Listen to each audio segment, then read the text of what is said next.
The first time I saw that notice taped to my door, I thought it was a joke. Effective immediately.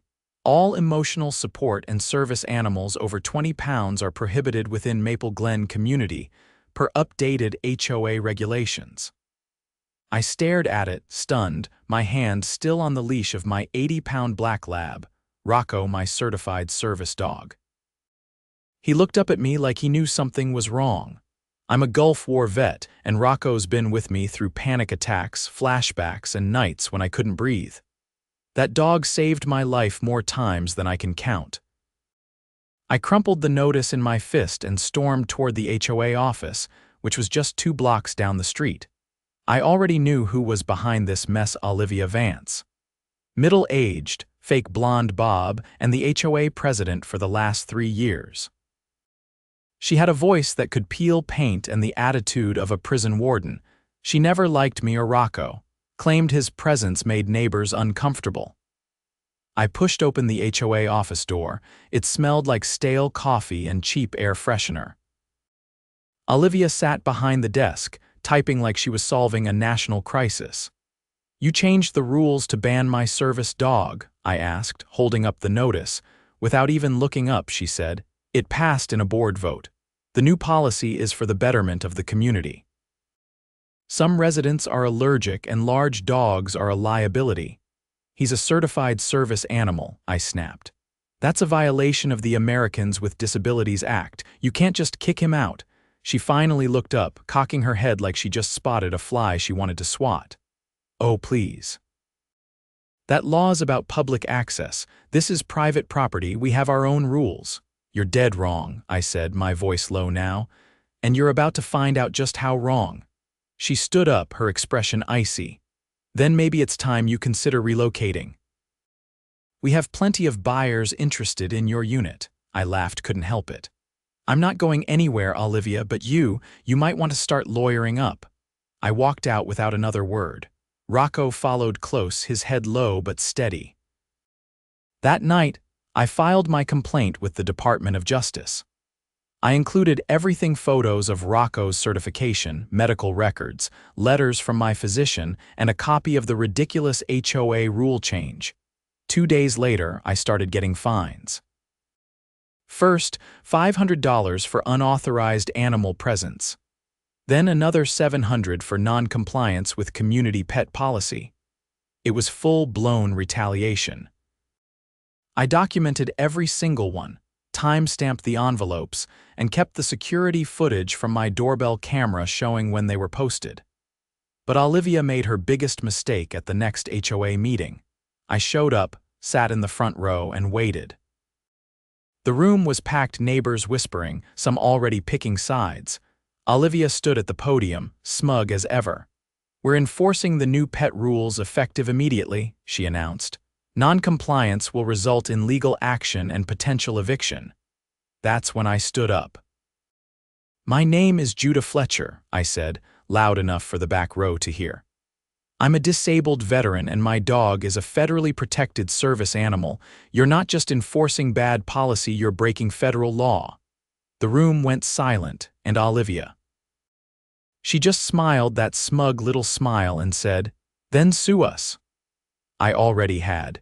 3 weeks after the HOA meeting, I was standing in front of the federal building downtown, holding a manila folder packed with evidence. The Department of Justice's Civil Rights Division had moved faster than I expected.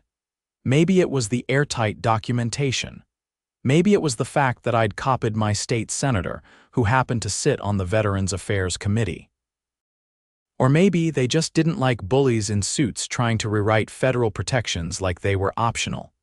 Inside, Special Investigator Marissa Delgado met me in a small conference room.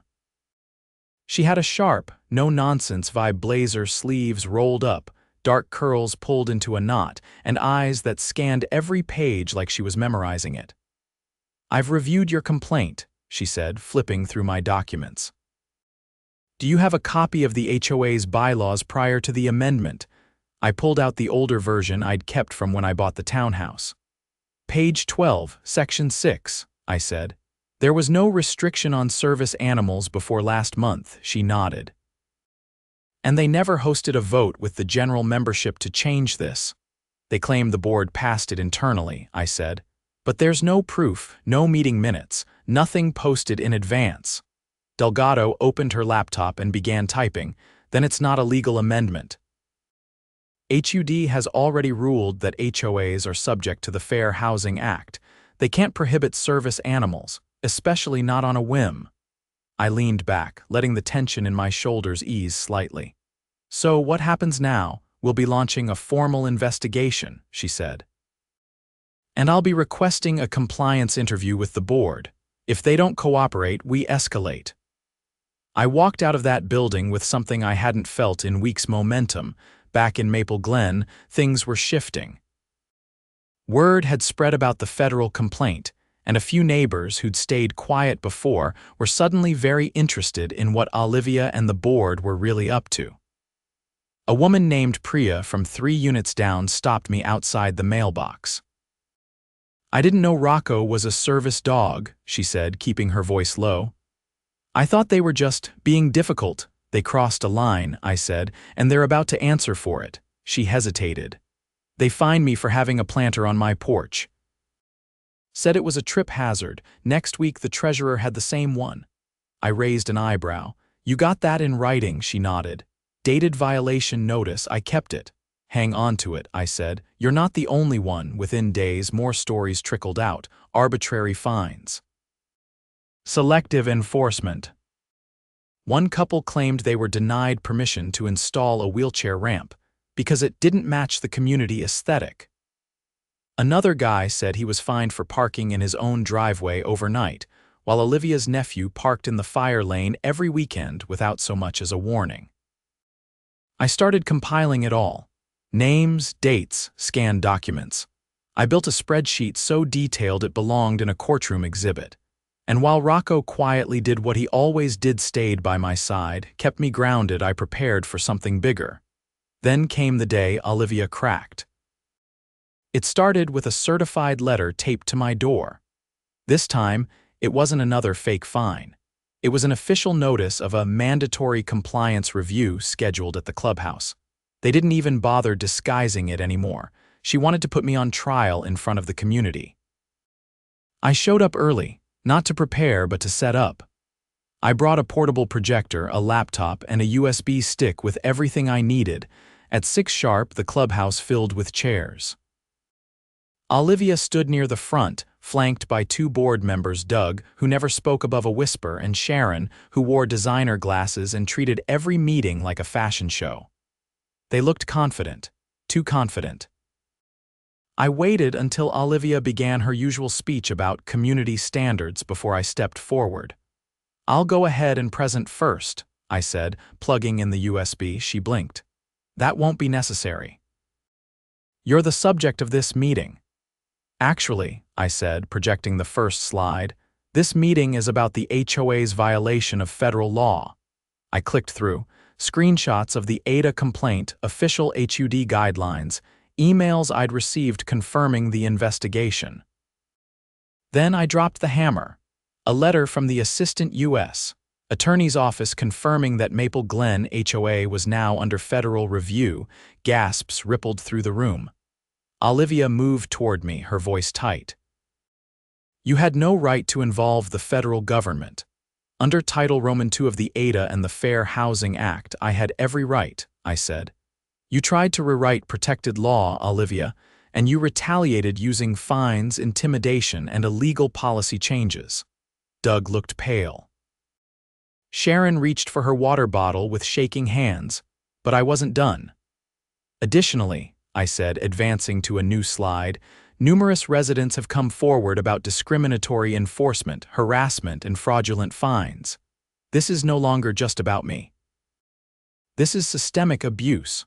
The room erupted. Priya stood up and held up her violation notice. He's telling the truth. They fined me for a planter they let their friends keep. A man near the back shouted, they denied my ramp for my disabled wife. Said it looked bad. Voices piled on, one after another, until Olivia slammed the table with her palm. This is out of order. These people don't understand what it takes to run a community. I stared straight at her. Then maybe this community should be run by people who understand the law. 2 days later, the DOJ issued a cease and desist order to the HOA, demanding immediate reversal of all discriminatory policies. Every fine, every bogus violation tied to Rocco or retaliation, voided. But the real blow came 6 weeks later. Federal mediation was scheduled downtown. I was represented pro bono by a lawyer from a local disability rights group. Olivia and the board showed up with their own attorney, a guy who looked like he charged by the minute and handed out NDAs like breath mints. They didn't want a court case, not when they realized how much evidence had been compiled, not when they saw the list of witnesses ready to testify, so they settled $150,000. I got a lump sum for emotional distress, legal costs, and damages. But it wasn't just about the money. As part of the settlement, the HOA board was required to undergo civil rights compliance training. Olivia was forced to resign, along with Doug and Sharon. A third-party management company was brought in to oversee operations until new elections could be held. The best part? The settlement was public. Every resident got a letter explaining why the board stepped down and what laws had been broken. Suddenly, I wasn't just the guy with the dog. I was the guy who stood up, exposed the rot, and got the whole place cleaned out. Rocco sat beside me on the porch the day the contractor came to repaint the clubhouse sign. The new management company had renamed it, quietly dropping the Maple Glen HOA name like it was a bad memory. "You did good, boy," I said, scratching behind his ears. "Real good." He wagged his tail once and rested his head on my boot. We didn't need a sign to know the neighborhood had changed. We could feel it in the silence, the kind that comes after a storm when the air is finally clear again.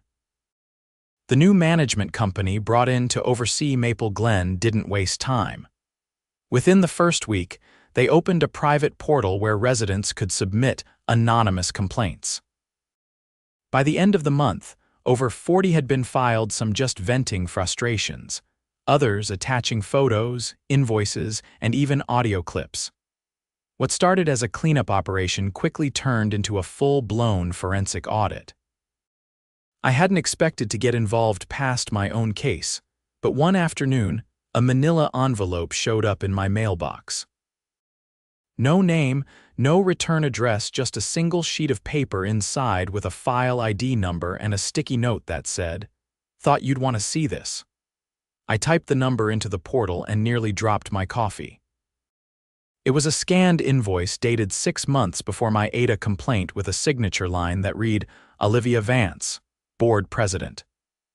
The invoice was from a landscaping company in a neighboring county, charging Maple Glen nearly $30,000 for a seasonal aesthetic overhaul. There was just one problem: the company didn't exist. I checked the Secretary of State's database, no business license, no tax ID, nothing. But the money had cleared. I cross-referenced the HOA's financial records, now publicly viewable under the management company's transparency policy. The payment had been approved by the treasurer Sharon and marked as routine grounds maintenance. Rocco lifted his head from the couch as I paced across the living room, my pulse rising. Someone had used HOA funds to pay a shell company. I made a copy of the invoice and drove straight to the new community liaison's office. Her name was Claire Reeves, a former city zoning administrator who'd been brought in by the management company to help the neighborhood rebuild trust. She raised her eyebrows as she looked over the document. "You're telling me this vendor doesn't exist?" I nodded. "I called the number. It routes to a disconnected line. The address leads to an empty lot behind a liquor store." She leaned back, tapping the invoice with her pen. "If this is real, it's not just fraud, it could be embezzlement." "I figured," I said. "So I didn't stop there." I handed her a separate page, a printout of a social media profile. It belonged to Sharon's daughter. 6 months ago, she'd posted a photo of herself in front of a brand new Audi SUV, captioned, "Hard work pays off." Claire narrowed her eyes. They diverted HOA dues and laundered the money through a fake vendor. "Looks that way," I said. And this happened before they tried to kick me out over Rocco. This whole place was a racket. By the end of the week, the management company had referred the matter to the county financial crimes unit. Detectives arrived with warrants and started seizing records, printed ledgers, laptops, even a desktop computer that had been sitting in the locked file room no resident had ever been allowed to enter. I didn't see Olivia again until the subpoena hearing. It was held downtown, same courthouse where I'd sat during the DOJ mediation. This time, though, she wasn't seated behind a polished desk with a nameplate. She was in the hallway, flanked by two attorneys, her face drawn and pale. Sharon arrived separately, avoiding eye contact with everyone. The hearing was procedural mostly to determine whether the state's case had enough to proceed. It did. The judge reviewed wire transfer records, vendor databases, and financial affidavits. When the prosecution presented a paper trail showing 27 separate disbursements to the same fake company, the room went dead silent. Each of these payments was approved without competitive bidding, without board-wide disclosure, and without resident notification, the prosecutor said, flipping to the final page. And the total amount siphoned from community funds exceeds $210,000. Claire had been right. It wasn't just embezzlement, it was organized theft. A week later, both Olivia and Sharon were arrested. The sheriff's office coordinated quietly, but someone must have tipped off the local paper. A grainy photo ran on the front page the next morning. Two sheriff's deputies walking Olivia down the courthouse steps in handcuffs. The headline read, "Former HOA leaders charged in community embezzlement scandal." I didn't celebrate, at least not the way you'd think. There was nothing joyful about watching your neighbors get led away by law enforcement.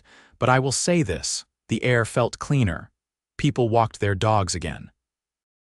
Kids rode bikes without getting glared at. The clubhouse, once a fortress of exclusion, became a place where residents met for coffee, hosted movie nights, even started a community garden. But the story wasn't quite over. About a month after the arrests, I got a call from a man named Ellis Tran. He was a real estate attorney, recently hired by a group of Maple Glen residents to help draft a new charter. Their goal was to formally dissolve the HOA structure and replace it with a resident-led cooperative that focused on maintenance, not control. "We're not trying to erase what happened," Ellis said. "We're trying to make sure it never happens again." He asked if I'd consider serving on the advisory board, not as a figurehead, but as someone who'd been through the worst of it and come out the other side. I thought about it for a few days. Rocco and I had earned our peace. But peace, I realized, wasn't just about absence of conflict, it was about building something better in its place. I agreed. The first advisory meeting was held in the open-air pavilion behind the clubhouse, the same space where Olivia used to stage her monthly compliance briefings. But this time, there was no microphone, no power plays. Just 9 folding chairs, a whiteboard, and a table full of coffee and donuts brought by the guy who used to get fined for leaving his trash bin out for 10 extra minutes. Ellis started us off by outlining the new structure. No fines, no arbitrary restrictions, no secret votes. Decisions would be made publicly, with full resident input. All financial records would be open access. No more unchecked authority, just a group of neighbors working together. "Before we vote on the first provisions," he said, turning to me, "Judah, do you want to say something?" I stood up, Rocco at my side, and looked out at the small crowd gathered around the pavilion. Some faces I knew. Others were new families drawn in by the neighborhood's fresh start. "I didn't come here to fight," I said. "But when someone tried to twist the rules to push me out, I didn't have a choice. What happened to me wasn't personal, it was systemic, and it's up to us to make sure no one else ever gets treated like that again." They listened. Not out of politeness, but because we were finally speaking the same language, one built on fairness, not fear. Over the next few weeks, things moved fast. The board voted to refund overcharged dues from the past 2 years. The new cooperative hired a local landscaping crew, real people, licensed and bonded to handle common areas. Residents were encouraged to personalize their homes, paint their fences, even hang flags without submitting requests in triplicate. And slowly, the place began to feel like a neighborhood again. One evening, I got a knock at the door. It was Priya, holding a manila folder and a bottle of wine. "My brother's a graphic designer," she said. "We've been working on a new logo for the community website." She opened the folder to reveal a simple emblem, a tree with deep roots and an open path beneath it. No gates, no fences, just growth. We were thinking of calling it Rocco's Grove. I didn't say anything right away. Just reached down and scratched behind Rocco's ears. He gave a soft tail wag, then flopped down across my feet like he owned the place. And maybe, after everything he did, by spring, Rocco had his own water bowl outside the clubhouse. It sat next to a small bench under the magnolia tree where folks now met to talk about composting, neighborhood art walks, and the community tool shed someone donated. The bench had a discreet plaque on the side, etched with the words, "For those who stand their ground." I didn't ask for it. Someone just put it there. The cooperative ran better than anyone expected. The new structure, modeled on town councils from small municipalities, meant decisions required input from a quorum of residents, not a handful of unqualified board members with too much power. Meetings were streamed online and all funds were publicly tracked through a shared ledger. No more closed-door policies, no more secrecy. But the past left footprints, and not all of them had faded. One morning in late April, Claire Reeves called me down to the liaison office. When I arrived, she had a man sitting across from her in a buttoned-up field jacket, holding a thick folder with a federal seal on it. "This is Agent Kyle Hartman," Claire said. "He's with the Office of Inspector General. They've uncovered something we need to talk about." Kyle stood and shook my hand firmly. "I've been reviewing the embezzlement case," he said, flipping open the folder. "During the course of our investigation, we discovered a secondary account tied to the HOA's former management, not the Shell Landscaping Company. This one's worse." He laid out a photocopy of a bank statement. The name on it wasn't Maple Glen. It was MG Community Enhancement Fund.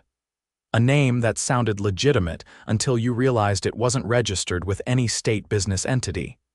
"The account was opened 5 years ago," Kyle said. "Olivia Vance and Sharon Hammond were the only signers. Over that period, more than $380,000 moved through it."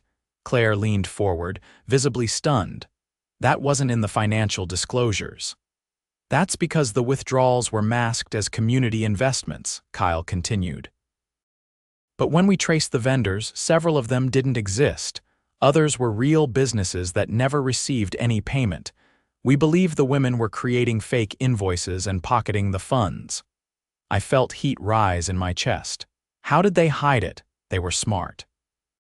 They staggered amounts under reporting thresholds, used vague descriptions like beautification initiative or emergency infrastructure review. Most residents didn't question it because the streets got plowed and the lawns got trimmed. Claire crossed her arms, jaw tight. "We assumed the services were just overpriced, not fake." "There's more," Kyle said. "We believe some of that money was used to influence property sales, pressuring owners into selling at below market prices so Olivia's associates could flip them." I stared at him. "You're saying they manipulated people into leaving?" He nodded. "We interviewed 3 former homeowners who described sudden policy violations, threats of legal action, and surprise assessments that made staying financially impossible. The people who bought their homes. All tied to the same real estate firm. Turns out Olivia's cousin runs it." Claire inhaled through her nose. "That's racketeering." Kyle closed the folder.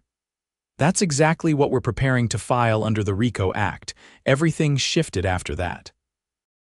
The federal indictment came down in early May.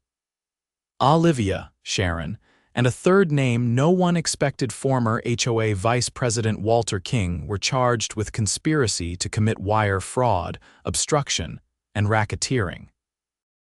Walter had kept a low profile during Olivia's reign, always nodding quietly in meetings but rarely speaking. No one had realized he was handling the strategic property acquisitions through a shell trust. The trial was set for August. I was subpoenaed not for the embezzlement, but for the aider retaliation. Prosecutors claimed it proved a pattern of systemic abuse targeting vulnerable residents to maintain control and eliminate dissent. My testimony wasn't about emotion. It was about specifics: the fabricated fines, the forged policy amendment, the timeline of harassment. I brought the original door notice. I brought the video timestamps showing when violations were posted after my complaint was filed. I brought the email Olivia sent the board, calling me a liability to the image of Maple Glen. The courtroom was sterile, cold. The defendants sat behind polished tables in suits that didn't match their expressions.